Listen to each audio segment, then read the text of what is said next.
दोस्तों, आज की इस कहानी में हम जानेंगे कि आलस्य को सदा के लिए खत्म कैसे करें, आलसपन दूर कैसे करें।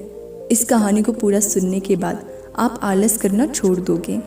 शरीर में आलस आता क्यों है, शरीर में आलस आए तो क्या करें, इस कहानी में हम ये सब भी जानेंगे।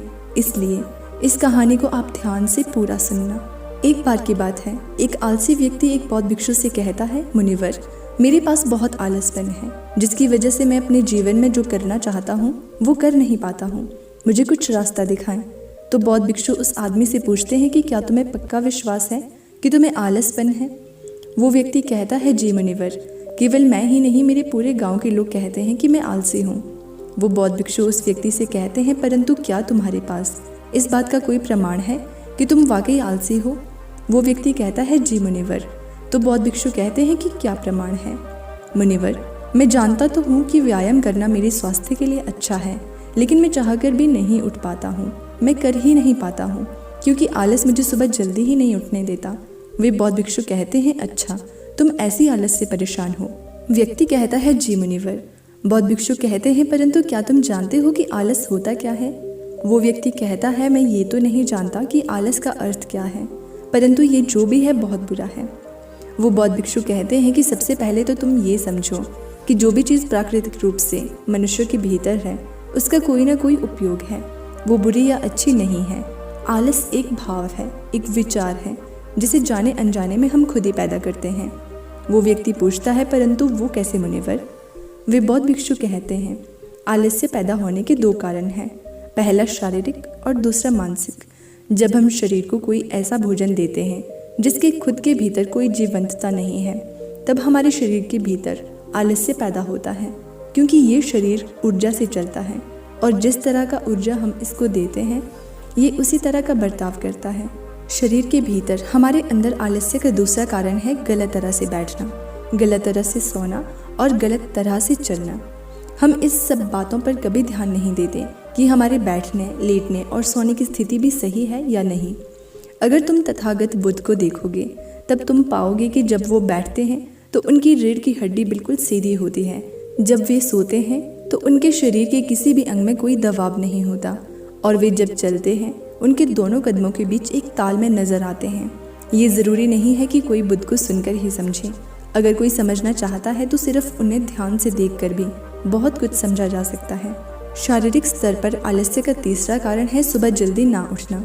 ये सुनकर वो व्यक्ति कहता है, हाँ मुनिवर, मैं सुबह जल्दी उठ ही नहीं पाता। वे बौद्ध भिक्षु मुस्कुराते हैं और कहते हैं, तुम सुबह जल्दी तभी उठ सकते हो जब तुम रात को सोने का एक सही समय निर्धारित कर लोगे।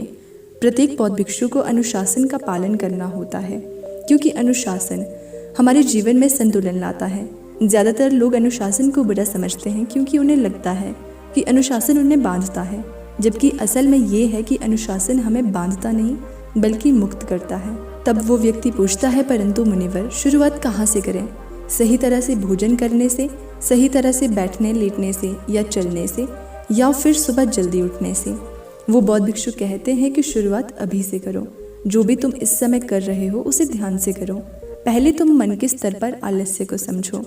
वैसे ज़्यादा स्थितियों में मन शरीर के कारण आलस्य पैदा करता है। मानसिक आलस्य का पहला कारण है हमारे पुराने गलत विश्वास। हमें लगता है कि हम पिछली बार भी नहीं कर पाए थे, इसलिए इस बार भी हमसे नहीं होगा। हम इस बात को नहीं देखते हैं कि इस बार और पिछली बार में बहुत अंतर है। अब हम मानसिक तौर पर वो नहीं है जो पहले थे। अब सब कुछ बदल चुका है। जब हम अपने आप को काबिल नहीं समझते तब आलस हम पर हावी हो जाता है। दूसरा कारण है छोटी सोच वाले लोग और आलसी लोगों के साथ देना। कभी कभी ऐसा होता है कि आलस्य हमारे भीतर नहीं होता, परंतु दूसरे लोगों से वो हमारे भीतर आ जाता है। ऐसा इसलिए होता है क्योंकि हम आलसी लोगों की संगति करते हैं। वो व्यक्ति कहता है कि जी मुनिवर, ये एकदम सत्य है, ये बात तो मैंने भी अनुभव की है। वो बौद्ध भिक्षु कहते हैं, तीसरा कारण है मन का स्पष्ट ना होना। मान लो तुम एक वन में खो गए हो और शाम होने वाली है।